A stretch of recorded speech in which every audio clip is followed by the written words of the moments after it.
que é depressão, cara, de verdade? Eu sinto que, às vezes, eu penso que depressão é muito psicológico, entendeu? Porque eu já tive depressão, muitas vezes na minha vida, entendeu? Posso até dizer que talvez o meu estado normal é meio depressivo, sabe? Mas eu não sou triste, tá ligado? Eu só não sou muito animado. Eu não tenho muito assim, tipo, as coisas não me dão mais tanto ânimo quanto dava antigamente. Isso é depressão? Cara, a depressão é um diagnóstico psiquiátrico que está na classe dos transtornos de humor. Então, existe uma modificação no seu humor, tá? Vamos diferenciar duas coisas importantes aqui. Existe uma coisa chamada de variação emocional e existe uma coisa chamada de variação de humor. A variação emocional, para ser didático para a galera, é como o tempo. Então, hoje está chovendo, amanhã pode estar sol, depois da manhã pode estar frio, depois calor. Então, varia muito dentro de uma semana o tempo. O humor, que é pelo jeito que você está relatando, é como se fosse o clima. Então, no Brasil, um clima tropical. Você, talvez na sua vida, você tenha um humor mais deprimido. Sim. Isso é importante falar, Monark, porque a galera em casa muitas vezes fica 2 ou 3 dias muito mal e acha que tem depressão. Na verdade, o que aconteceu foi uma variação de humor. Perdão, de emoção. Sim. Depressão é quando essa variação emocional perdura no tempo. Você tem manuais para fazer diagnóstico de depressão e você tem que cumprir alguns critérios por um tempo específico, numa intensidade específica. Não é qualquer variação de emoção que se caracteriza como uma depressão. O nosso humor... Então, ponto. Esse é um primeiro ponto. O segundo ponto. Existem vários tipos de gradação de humor. Existe o humor eutímico, que é uma pessoa normal, uma pessoa com humor ok, normal. Existe o humor hipertímico, que é uma pessoa pra cima, então uma pessoa muito agitada, É o extrovertido, não? e o cara muito pra fora, quer sempre fazer, sempre tá com muita gente.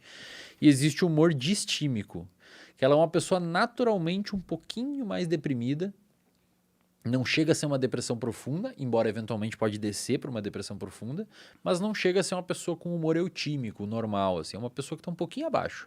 Um pouquinho mais triste, os dias são um pouquinho mais cinzas, não é uma coisa tão animadora e a vida ela é um pouquinho menos...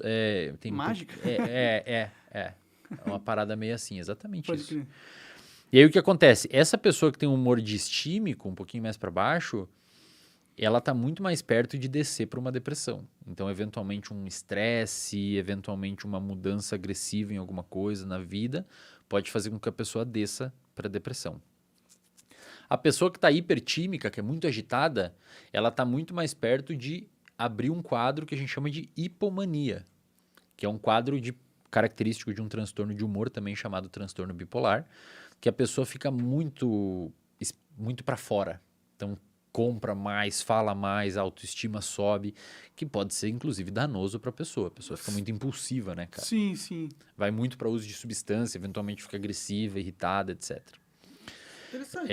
E aí, o que a gente sabe hoje? Para modificações no humor, não na emocionalidade, no humor. Emocionalidade, você pode acordar felizão e alguém bater no seu carro ao meio-dia e você tá puto, e triste, e depressivo, e mal. Isso é uma alteração emocional. O humor, para você cair o seu humor, hoje a gente sabe que uma das principais coisas que afetam o humor para baixo, para cair na curva, é o estresse. É mesmo? Então ele é o principal... Hoje é um dos principais fatores de risco para a depressão, cara. Entendi. Muita gente não sabe disso, mas o estresse, principalmente o crônico, quando você fica muito tempo estressado e você não tem maneiras de manejar esse estresse com uma rede de apoio, isto é, pessoas que gostam de você e estão ali para te ajudar, com algum tipo de hábito saudável como exercício físico, sono em dia, etc. Se o estresse persiste, a tendência é que a pessoa deprima. Pode crer. Muito comum, cara. Você vê na clínica, muito normal, a pessoa chega na clínica de psicologia e ela tem um quadro de ansiedade / estresse, problema no trabalho, um monte de pica para resolver, não sei o quê. E aí a pessoa começa com o tempo a gerar uma coisa que a gente chama, e você mencionou antes, que talvez é isso que pode ter acontecido com você com o tempo, a gente chama de anedonia. O que significa anedonia? A pessoa não tem humor deprimido, ela não é aquela depressiva, mas ela perde a capacidade de gostar das coisas que gostava antes. Ela não curte mais jogar. até joga. Os amigos chamam pra ir numa pizzaria ou pra jogar um futebol e tal. Ela não vai. Cara, se insistirem muito, ela vai, mas não gosta. Não é um negócio que ela, vou lá fazer, tô louco pra que chegue nisso. É uma pessoa que fica anedônica. Ela perde a sensibilidade de sentir prazer com as coisas que normalmente sentia. As coisas mundanas. Com as paradas que ela sentia normalmente. Caralho, eu me tornei essa pessoa, cara. Tô chateado. Mas aí eu tenho que te falar uma parada. Ah, Você usa substância, uso. né? Já não é novidade. Várias. Então assim, não é novidade, né? Sim. O que acontece? Isso é uma parada importante de mencionar. As substâncias, álcool, nicotina, cannabis e outros tipos de substâncias, elas atuam numa região do cérebro chamada de núcleo accumbente. Nome bonito, né? Pra botar um gato. Núcleo accumbente. E aí, Cumbente? Como que Núcleo tá minha accumbente, o nome do Cumbentinha? gatinho. Essa região do cérebro é uma região onde tem nela neurônios, que são células do cérebro, que vomitam dela. Esses neurônios saem de uma região chamada de área tegmentar ventral, não precisam saber esses nomes, e vão até esse núcleo accumbens, que fica mais ou menos entre essas duas orelhas, bem no meio do cérebro. Entendi. Bem lá na meiuca. Imagina o Perto cérebro. da glândula pineal. Mais ou menos perto, mais ou menos perto. E esses neurônios vomitam lá dopamina, noradrenalina e acetilcolina. São neurotransmissores, são substâncias químicas que o nosso cérebro usa para se comunicar. Isso quando você usa droga, é isso? Normalmente já acontece. Ah, tá, entendi. Quando você usa a droga tem capacidade de aumentar artificialmente esses neurotransmissores. Aham, É como se você pegasse um carro e colocasse nitro nele. aham, Já existe gasolina, o carro já anda, mas ali você botou uma coisa artificial, uma coisa de fora. pode crer. Tá. É importante mencionar pra galera que não é só droga que faz isso. A droga, ela aumenta artificialmente porque você tá botando uma coisa exógena, isto é, uma coisa que vem de fora e você bota dentro do seu corpo. Nicotina, maconha, álcool, você tá consumindo. Mas esses neurônios, eles conseguem trabalhar de uma forma com muito mais fricção por meio de comportamentos também. Por exemplo, jogos de azar, pornografia, muito dinheiro, são comportamentos que também aumentam a fricção desse sistema, podendo gerar dependência. A galera tem que começar a manjar que você pode criar vícios comportamentais. Por exemplo, quando você está num jogo de azar, ninguém botou substância na sua cabeça, chegou escondido e pingou no seu ouvido. É só a situação É mesmo. só né? a situação em si. Uhum. E aí tem pequenas coisas que aumentam isso de um nível que pode não chegar a ser viciante, mas que engaja mais a pessoa. Por exemplo, quando você gamifica alguma coisa, tipo, por exemplo, rede social é gamificada. Tudo, é. O YouTube, A vida é gamificada, né? os negócios. A vida é um jogo. É gamificado, você tem os indicadores, aí fica vermelhinho, aí fica verdinho, e isso, cara, isso aumenta essa produção desses neurotransmissores nessa região, te gerando motivação para você fazer mais. Pode crer. Tem uma pesquisadora norte-americana chamada Nora Volkow. Ela é uma pesquisadora que trabalha muito e trabalhou muito a vida dela com adictos, com pessoas que têm problema com substância. E essa pesquisadora estudou o cérebro dessa galera por meio de ressonância magnética funcional, exames de neuroimagem, e ela queria ver como que funcionavam esses circuitos em pessoas que usam substância. Primeiro ponto, para entender. No nosso cérebro, os nossos neurônios conversam por meio de sinapses. Talvez você já tenha ouvido falar esse termo. Sim. A sinapse ocorre de que choques forma? elétricos. Exato.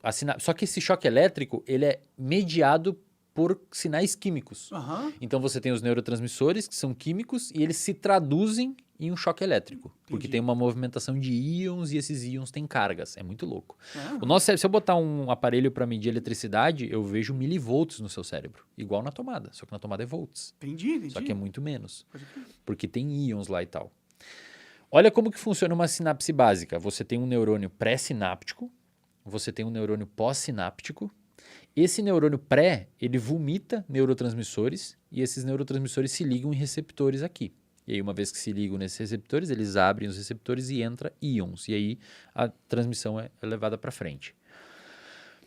Quando você usa uma substância, a substância, ela bloqueia a recaptação desse neurotransmissor para dentro desse neurônio. Então, o neurotransmissor faz o que ele tem que fazer e ele volta por uma portinha aqui para dentro para ser liberado de novo depois.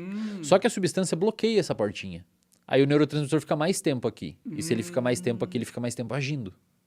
que a Nora Volkow mostrou, cara? A Nora Volkow mostrou que quando você pega uma pessoa que tem uso de substância de forma agressiva...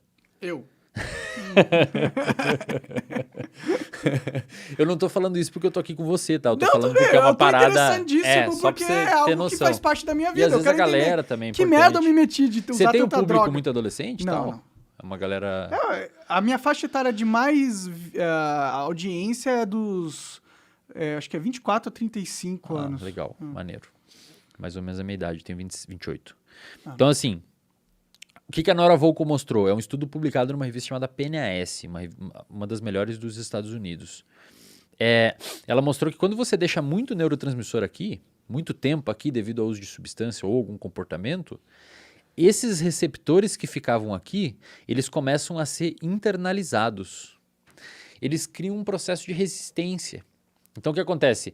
Se antes tinha 1, 2, 3, 4 receptor no neurônio pós-sináptico, número arbitrário, né? 4 receptor aqui, 2 entram para dentro, porque você está bombardeando muito ali com substância, que eles... Falei assim, isso aqui não tá natural. Tá demais, eu vou descer. Senão o cara vai ficar doidão o dia inteiro. E aí o que acontece? Sobram 2. Só que quando sobram 2, para passar essa informação na mesma intensidade, essa informação, eu digo, pode ser o barato, pode ser o hype, pode ser o sentimento de bem-estar. o sentimento de bem-estar, você vai precisar do quê? De uma dose maior. Uhum. Então o seu cérebro vai falar, cara, manda mais porque tá pouco, porque você tem menos neurotransmissor. Sim, sim. Esse é um dos mecanismos neurobiológicos que explica a tolerância. Faz por isso que sentido. você tem que cada vez Faz mais, sentido, mais. caralho. E tem um outro ponto, cara.